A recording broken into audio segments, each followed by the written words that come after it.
Hello everyone, একটা ছোট্ট video নিয়ে হাজির।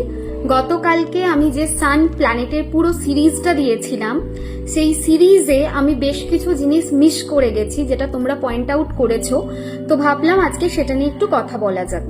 সান প্ল্যানেট যেটা রয়েছে তার বেটার করার জন্য ক্রিস্টাল আমার বলা হয়নি। সো সান প্ল্যানেট বেটার করার জন্য যে ক্রিস্টালটা আছে সেটা হলো রুবি ক্রিস্টাল। রুবি স্টোন নয়, কিন্তু রুবি ক্রিস্টাল।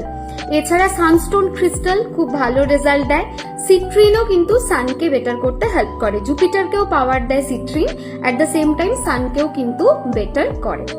সো এই তো গেল ক্রিস্টাল। নেক্সট জিনিস কি মিস করেছি, সেটা হলো সান ওয়াটার। শুধু সূর্যের এনার্জি রিসিভ করা না, আমরা যদি সান ওয়াটার বানিয়ে নিয়ে আমরা যদি সেই জলটা খাই, আমরা কিন্তু অনেক প্রবলেম থেকে বেরোতে পারবো। তোমরা জানো অলরেডি, এর আগে আমি এটা নিয়ে কথাও বলেছি, যে আমার কাছে যে পিরামিড গুলো পাওয়া যায়, মানে ওয়াটার কালার পিরামিড, যেগুলো ওয়াটার বক্স যেগুলো আছে কালার ফর্মে, সেগুলোতে জল তোমরা যদি বানিয়ে নিয়ে খেতে পারো, তাহলে কিন্তু ম্যাজিক্যালি লাইফে অনেক পজিটিভ চেঞ্জেস আসে।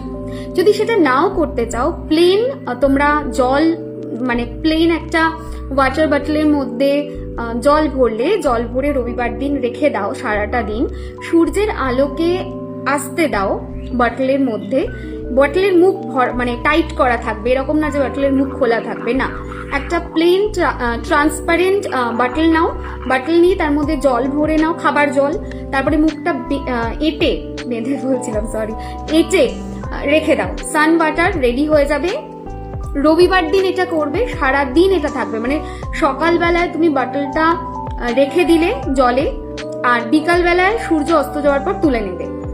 সান ওয়াটার রেডি, সেটা সারা সপ্তাহ ভোর খাও, তাতেও কিন্তু সান প্ল্যানেট বেটার করা সম্ভব।